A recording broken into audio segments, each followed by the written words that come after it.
के प्रति की भांति आचार्य भगवान कुंद कुंद स्वामी, जिन्होंने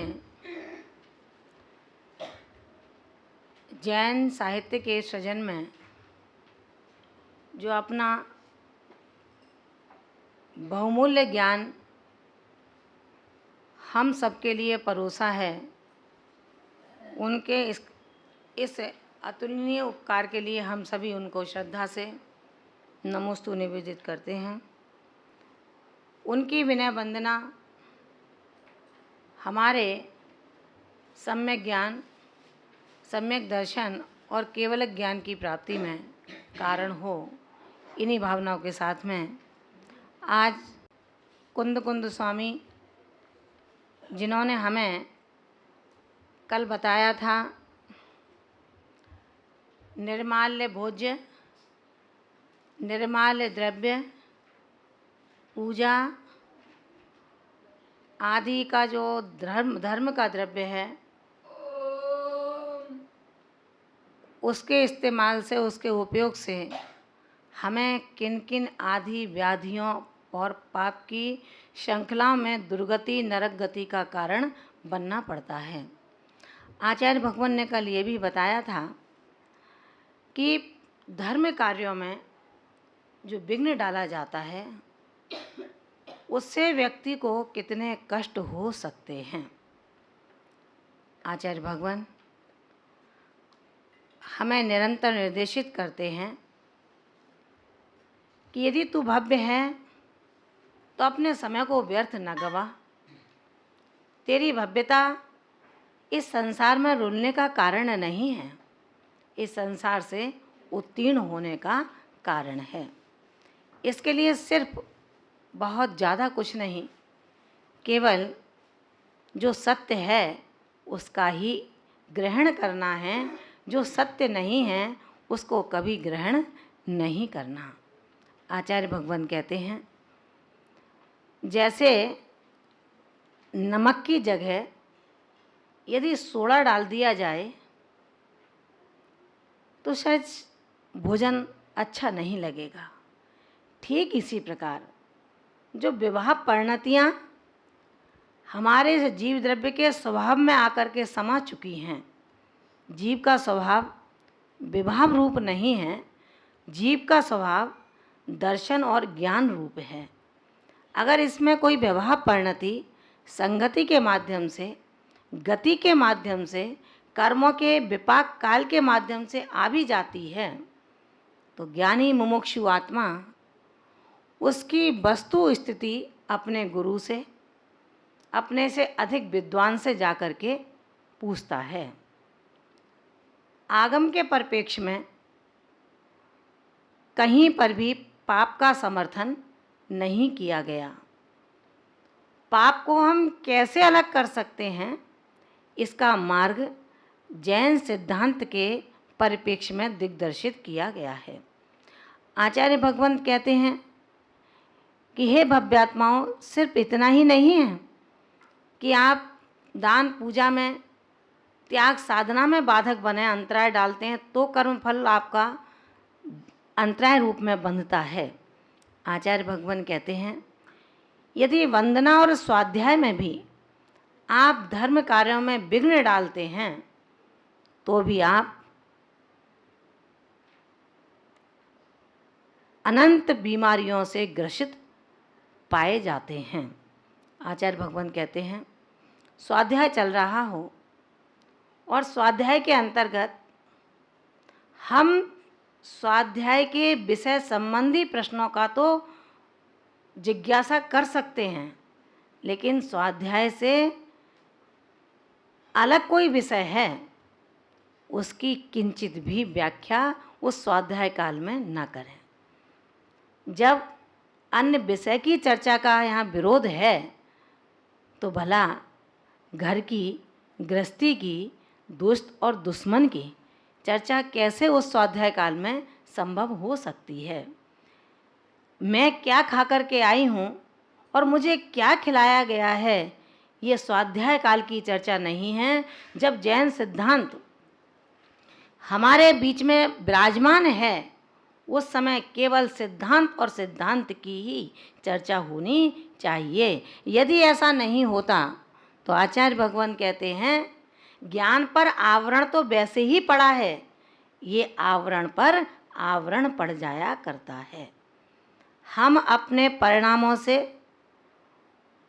उस प्रत्यय का हेतु ना बने जो प्रत्यय हमें कसायों का अनुबंध करा के और अप्रशस्त पाप है और अप्रशस्त पाप है, यानी कि पाप पर पाप है।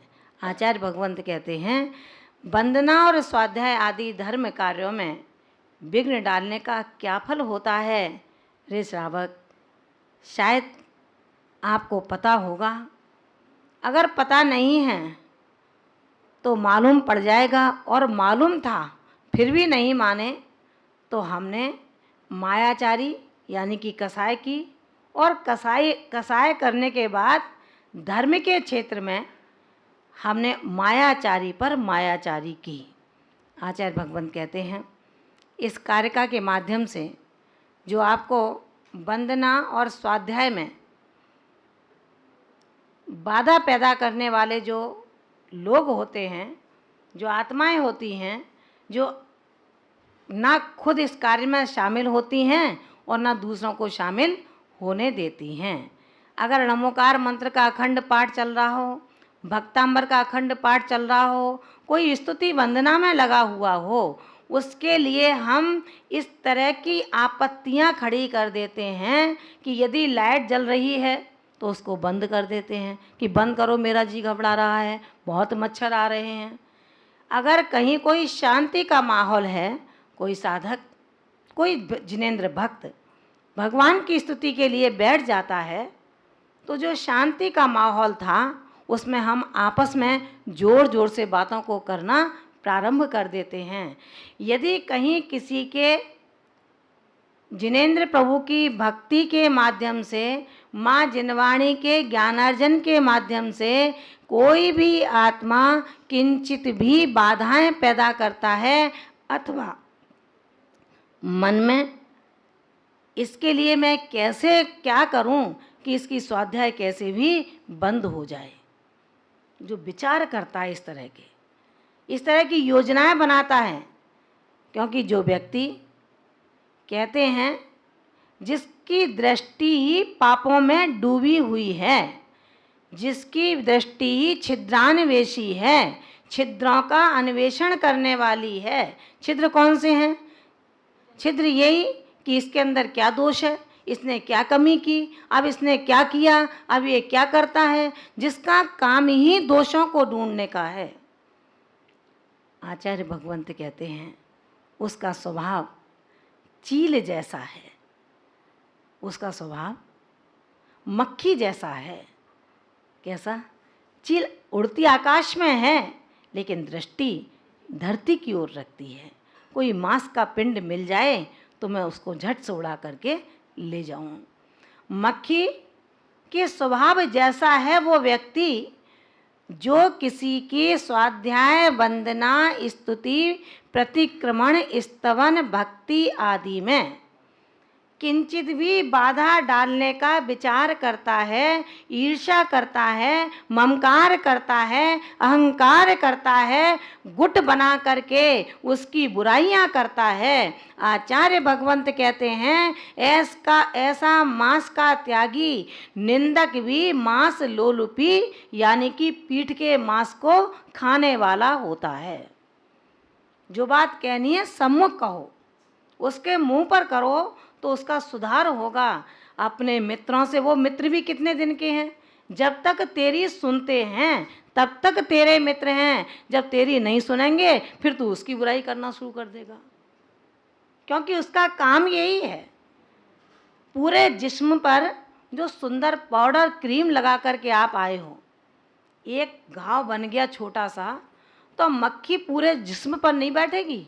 कहाँ बैठेगी? जहाँ घाव है वहाँ बैठेगी।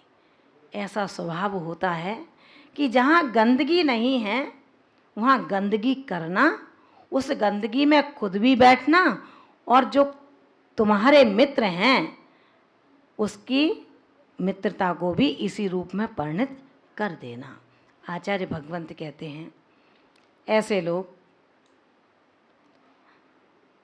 जो धार्मिक अनुष्ठानों में, धार्मिक क्रियाओं में बाधा डालते हैं अथवा उसका प्लान सोचते हैं, प्लानिंग करते हैं कि कैसे क्या करें कि ये पस्त हो जाए और अच्छे कार्यों से ये छूट जाए। ये भी परंपरा देखी गई है कि जो बुराइयों से परेशान नहीं हुआ, भाई कर तेरा स्वभाव है, तो अब उसके लिए ऐसा ब्लैकमेल किया जाता है कि तुम्हारे लिए लोग क्या कहते हैं,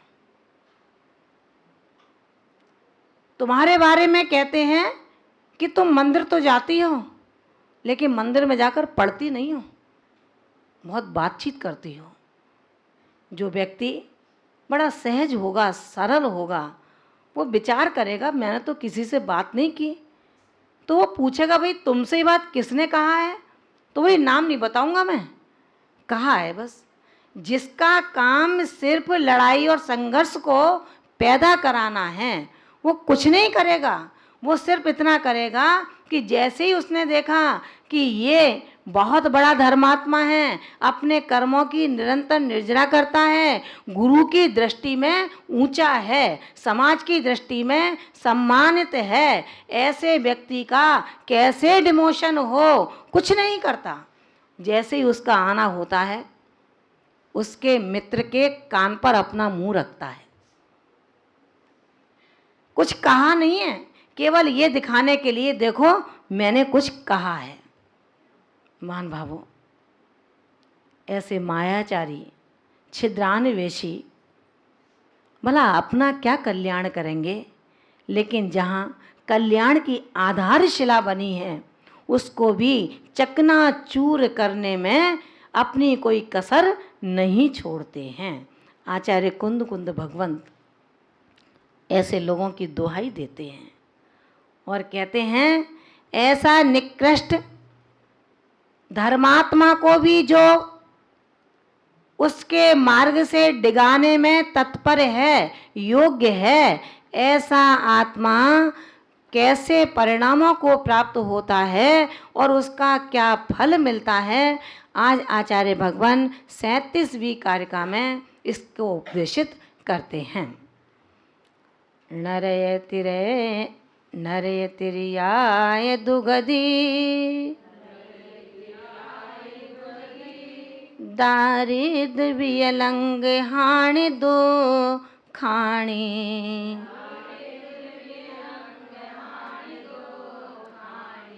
देव गुरु सत्य बंधन सुध भेद सज्जय विगण फलम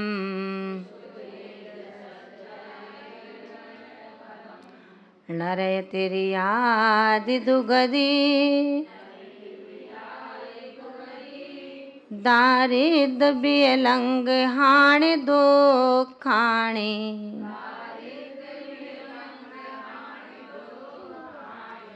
देव गुरु सत्य बंधन सुध भेद सज्जय विगण फलम। आचार्य भगवान इस कारिका में हम सबको शिक्षित करते हैं कि हे पाप भीरु, पाप से डरता रहेगा तो पुण्य का उपार्जन कर लेगा, और यदि पाप से नहीं डरा तो पुण्य छूट जाएगा और पाप का अर्जन हो जाएगा। आचार्य भगवान कहते हैं नरय तिर्याद दुगति। नरय माने नरक गति, तिर्यादि माने त्रियंच आदि गति, दुगति माने दुर्गति। दारिद्रम दरिद्रता, वियलंग विकलांगता, हानि व्यापार आदि में हानि, दुखानि और दुख, ये सब देव गुरु सत्य बंधन, ये सब देव गुरु और शास्त्र की वंदना। सुध भेद सज्जय विघ्न फलम, श्रुत के भेद स्वाध्याय में विघ्न करने का फल है। क्या समझ में आया? जो भव्यात्मा देव वंदना, गुरु वंदना, शास्त्र वंदना, स्वाध्याय में विघ्न करता है, वो नरक, तिर्यंच आदि दुर्गति, दरिद्रता, विकलांगता, व्यापार आदि में हानि और दुख, ये सब कष्टों को सहन करता है, भोगता है। देव शास्त्र गुरुओं की वंदना में विघ्न डालना, विधान चल रहा हो और विधान के चलते चलते हमने कोई मुद्दा ऐसा ले लिया, किसी ने मौसमी चढ़ा दी तो उस पर मुद्दा खड़ा कर दिया, भाई हरे फल क्यों चढ़े। किसी ने अगर सूखे चढ़ा दिए तो भैया ये तो चढ़ती नहीं, हमारे यहाँ किसमिस क्यों क्यों चढ़ाई। तमाम ऐसे कारण हैं। अरे भक्ति जो कर रहा है उसको करने दो, तुमको नहीं चढ़ाना मत चढ़ाओ, लेकिन उस समय संघर्ष की स्थितियाँ, विघटन की स्थितियाँ हम पैदा ना करें। जिस श्रावक का मन उस भक्ति में एक मेक हो रहा हो, उसमें हमने इतनी बड़ी बाधा डाल दी एक छोटी सी बात के लिए। सिर्फ अपने स्वामित्व का यहाँ कैसे दूसरों को पता लगे कि मैं इस स्टॉक का सर्वे सर्वा हूँ। अरे तुम क्या सर्वे सर्वा रहोगे, तुम तो अपने शरीर के ही सर्वे सर्वा नहीं हो। शरीर पर अभी 2 फोड़े हो जाएं तो तुम्हारी हिम्मत नहीं है उन फोड़ों को साफ कर दो। उसके लिए तुम ऐसे गीदड़ बन जाओगे कि उसके लिए दूसरों को दिखाओगे, भैया कुछ उपाय हो तो बता दो। अरे इतना बड़ा शेर जो कहते थे मैं टोंक का शेर हूँ, उसके 2 फुंसियाँ निकल आई हैं, उसके लिए दूसरों की ओर हाथ करना। आचार्य भगवंत कहते हैं, हे शिवपत राही, तू अभी इतना दबंग मत बन, तेरी दबंगता तुझे नीचे ले जाएगी, और यदि तू सबसे दबने लगा तो तू सबसे ऊपर उठ जाएगा, सबके सामने झुक के चलेगा, किसी से कुछ नहीं कहेगा, तुझे जो तेरे आवश्यक हैं उनको संभालेगा। आचार्य भगवंत कहते हैं, ऐसा संसारी भव्य प्राणी संसार के इस धर्म रथ पर बैठ करके, इस धर्म नाव पर बैठ करके डगमग डगमग करता हुआ वो धर्म रूपी पानी, वो श्रद्धा रूपी नीर तुझको इस धर्म रूपी नाव में बैठा करके एक ओर से दूसरी ओर तक बड़ी आसानी से ले जाएगा।